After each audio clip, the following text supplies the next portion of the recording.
Assalamualaikum warahmatullahi wabarakatuh. Perkenalkan, nama saya Perdana Putra, jurusan akuntansi 1702 11 4584. Nah, di sini saya akan menjelaskan tentang PSAK 8 itu penurunan nilai aset. Nah, secara pengertian, penurunan nilai aset atau impairment terjadi apabila jumlah tercatatnya melebihi jumlah terpulihkan. Jumlah terpulihkan suatu aset atau unit penghasil kas adalah jumlah yang lebih tinggi antara nilai wajar dikurangi biaya untuk menjual dan nilai pakainya. Nah, pada setiap akhir periode pelaporan, entitas menilai apakah terdapat indikasi aset mengalami penurunan nilai.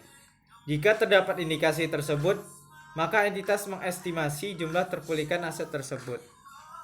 Penurunan nilai didasarkan pada prinsip konservatisme dan kehati-hatian. Nah, aset tak boleh dicatat overstate. Dari nilai dapat diperoleh kembali.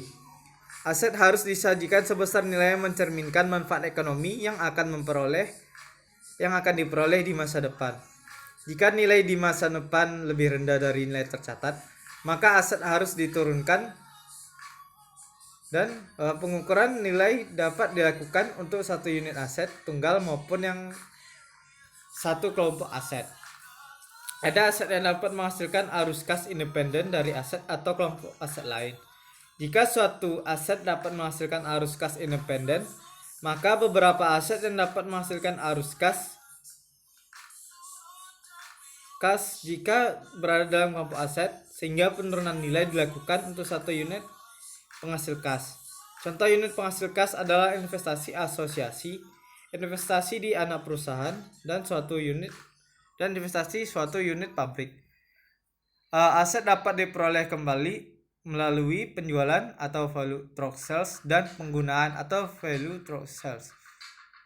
Jika aset dijual, entitas akan mendapat nilai wajar dikurangi dengan biaya penjualan. Dalam penurunan nilai, yang dipilih adalah nilai tertinggi antara nilai yang dapat diperoleh kembali dan nilai yang digunakan. Nah, selanjutnya itu penurunan nilai aset. PSAK 48 ini menerapkan untuk akuntansi penurunan nilai terhadap semua aset, kecuali yang pertama itu persediaan, yaitu lihat pada PSAK 14 persediaan. Yang kedua itu aset yang timbul dari kontrak konstruksi atau lihat pada PSAK 34 akuntansi kontrak konstruksi. Yang ketiga itu aset pajak tangguhan, itu dapat dilihat pada PSAK 46 yaitu akuntansi pajak penghasilan. Yang keempat itu aset yang timbul dari imbalan kerja, yaitu lihat pada PSAK 24 tentang imbalan kerja. Yang kelima itu aset keuangan yang termasuk dalam ruang lingkup PSAK 55, itu tentang instrumen keuangan, pengakuan dan pengukuran. Selanjutnya itu properti investasi yang diukur pada nilai wajar, itu lihat pada PSAK 13 properti investasi.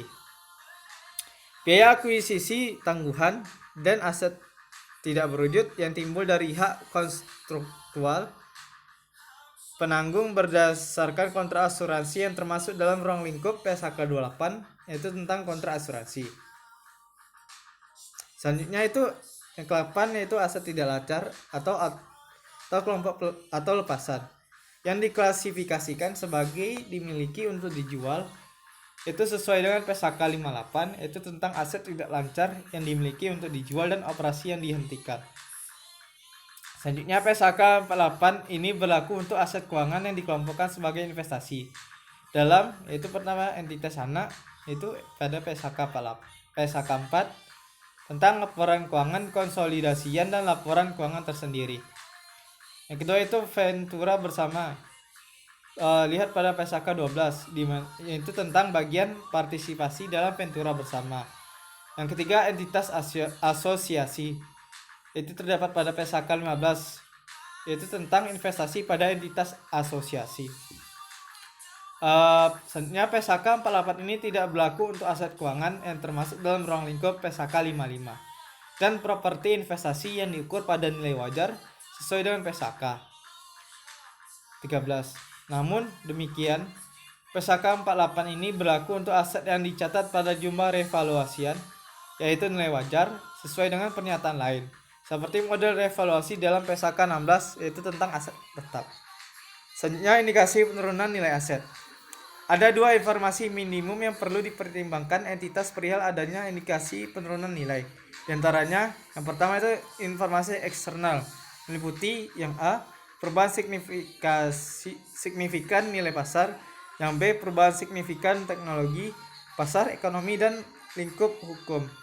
Yang C itu perubahan suku bunga, yang D, jumlah tercatat aset neto entitas melebihi kapitalisasi pasarnya. Selanjutnya yang kedua itu informasi internal yang meliputi A, bukti keuangan, keusangan atau kerusakan fisik aset. Yang B, perubahan signifikan atas penggunaan, penghentian, dan masa manfaat aset. Yang C, bukti internal mengindikasikan bahwa kinerja ekonomi aset lebih buruk dari yang diharapkan. Selanjutnya itu D, pengungkapan. Untuk setiap kelompok aset, entitas mengungkapkan hal berikut ini. Yang pertama itu jumlah rugi penurunan nilai yang diakui dalam laporan laba rugi selama periode tersebut dan unsur laporan laba rugi komprehensif yang dalamnya tercakup rugi penurunan nilai. Yang B itu jumlah pembalikan rugi penurunan nilai yang diakui dalam laporan laba rugi selama periode tersebut dan unsur laporan laba rugi komprehensif yang di dalamnya tercakup rugi penurunan nilai yang dibalik.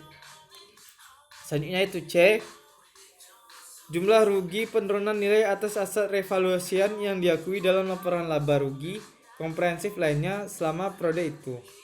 Yang D yaitu jumlah pembalikan rugi penurunan nilai atas aset revaluasian yang diakui dalam laporan laba rugi komprehensif lainnya selama periode tersebut.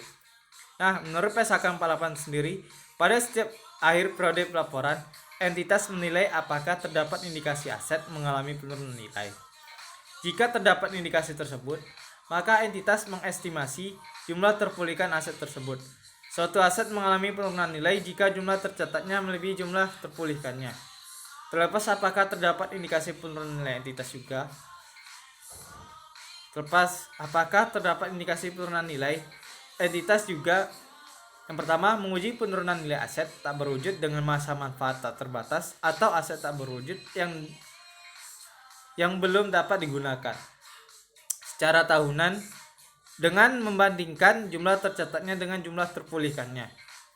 Pengujian penurunan nilai ini dapat dilakukan kapan saja dalam satu periode tahunan, asalkan dilakukan pada saat yang sama setiap tahunnya.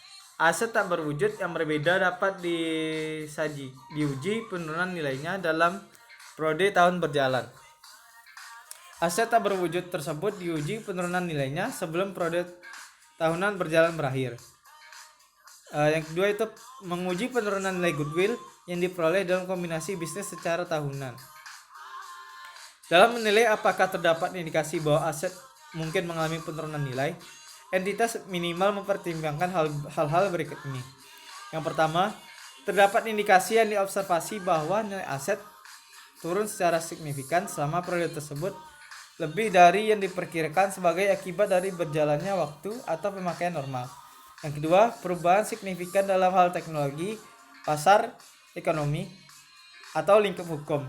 Yang ketiga, suku bunga pasar atau tingkat imbal hasil pasar lain. Yang keempat, jumlah tercatat aset neto entitas melebihi kapitalisasi pasarnya. Selanjutnya itu informasi dari sumber-sumber internal. Terdapat bukti mengenai kerusakan atau kerusakan fisik aset. Yang kedua, perubahan signifikan atas penggunaan, penghentian, dan masa manfaat aset. Yang ketiga, bukti internal mengindikasikan bahwa kinerja ekonomi aset lebih buruk dari yang diharapkan. Nah, jumlah terpulihkan merupakan jumlah yang lebih tinggi antara nilai wajar aset atau unit penghasil kas dikurangi biaya pelepasan dengan nilai pakainya. Nilai wajar dikurangi biaya pelepasan dan nilai pakai dari aset tidak terlalu perlu ditentukan keduanya. Jika salah satu jumlah yang melebihi jumlah tercatat aset, maka aset tersebut mengalami penurunan nilai dan tidak perlu dilakukan estimasi jumlah lainnya. Elemen-elemen yang tercermin dalam penghitungan nilai pakai aset. Yang pertama, estimasi arus kas masa depan yang diharapkan entitas akan diperoleh dari aset. Yang kedua, harapan mengenai kemungkinan variasi dari jumlah jumlah atau waktu arus kas masa depan tersebut. Yang ketiga, nilai waktu uang direpresentasikan oleh suku bunga pasar bebas risiko yang berlaku. Yang keempat, harga untuk menanggung ketidakpastian yang melekat pada aset. Selanjutnya yang kelima itu faktor-faktor lain seperti likuiditas yang akan dipertimbangkan oleh pelaku pasar dalam menilai arus kas masa depan yang diharapkan entitas akan diperoleh dari aset tersebut. Jika dan hanya jika jumlah terpulihkan aset lebih kecil dari jumlah tercatatnya, maka jumlah tercatat aset diturunkan menjadi sebesar jumlah terpulihkan. Penurunan tersebut adalah rugi penurunan nilai. Rugi penurunan nilai segera diakui dalam laba rugi, kecuali aset disajikan pada jumlah revaluation sesuai dengan PSAK 16. Jika jumlah estimasi penurunan nilai lebih besar dari jumlah tercatat aset tersebut, maka entitas mengakui liabilitas jika dan hanya jika disyaratkan di PSAK yang lain. Setelah pengakuan penurunan nilai, beban penyusutan amortisasi aset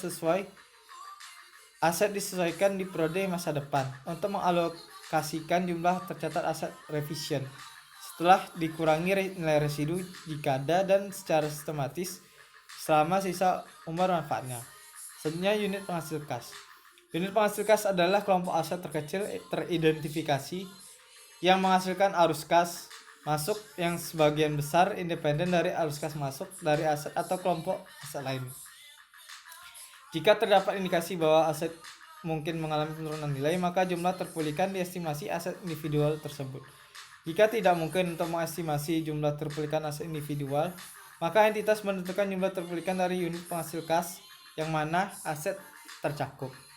Jumlah terpulihkan dari aset individual tidak dapat ditentukan jika yang pertama, nilai pakai aset tidak dapat diestimasi mendekati nilai wajarnya dikurangi biaya pelepasan. Dan yang kedua, itu aset tidak menghasilkan arus kas masuk yang independen dari kelompok aset lain. Dalam kasus ini, nilai pakai dan jumlah terpulihkan dapat ditentukan hanya untuk unit penghasil kas aset. Rugi penurunan nilai diakui unit penghasil kas jika dan hanya jika jumlah terpulihkan dari unit tersebut lebih kecil dan jumlah tercatatnya.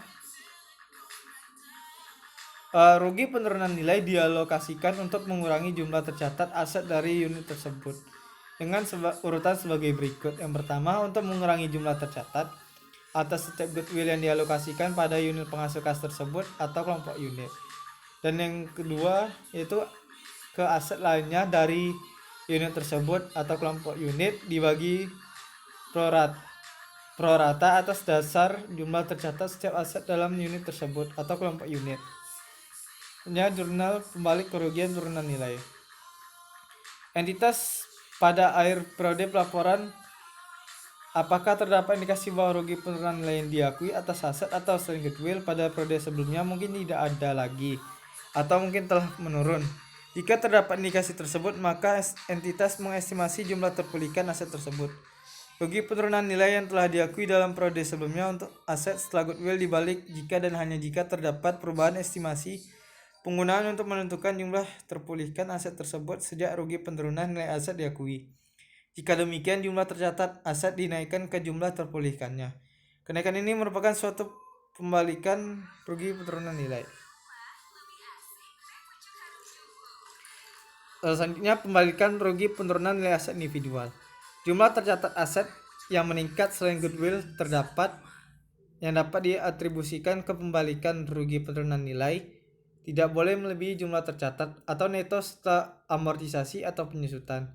Seandainya aset tidak mengalami rugi penurunan nilai pada tahun-tahun sebelumnya, pembalikan rugi penurunan nilai atas aset selain goodwill diakui segera dalam laporan laba rugi. Setelah pembalikan laba rugi, penurunan nilai diakui, penyusutan atau amortisasi yang dibebankan atas aset tersebut disesuaikan pada periode masa depan untuk mengalokasikan jumlah tercatat aset yang direvisi dikurangi nilai residunya dengan dasar sistematik selama sisa manfaat umurnya. Selanjutnya itu pembalikan rugi penurunan nilai unit penghasil kas. Pembalikan nilai rugi penurunan nilai unit penghasil kas dialokasikan pada aset dari unit tersebut kecuali untuk goodwill. Secara prorata dengan jumlah tercatat aset tersebut. Peningkatan dalam jumlah tercatat ini diperlakukan sebagai pembalikan rugi penurunan nilai untuk aset individual dan diakui segera dalam laba rugi. Dalam mengalokasikan pembalikan rugi penurunan nilai unit penghasil kas, jumlah tercatat aset tidak boleh dinaikkan di atas nilai yang terendah dari jumlah terpulihkan dan jumlah tercatat yang telah ditentukan seandainya tidak ada rugi penurunan nilai yang telah diakui untuk aset tersebut pada periode sebelumnya. Jumlah pemulihan rugi penurunan nilai selain yang telah dialokasikan pada aset tersebut, jumlah dialokasikan secara prorata pada aset lain dari unit tersebut kecuali untuk goodwill. Selanjutnya, pembalikan rugi penurunan nilai goodwill. Rugi penurunan nilai yang diakui atas goodwill tidak dapat dibalik pada periode selanjutnya. See you, bye.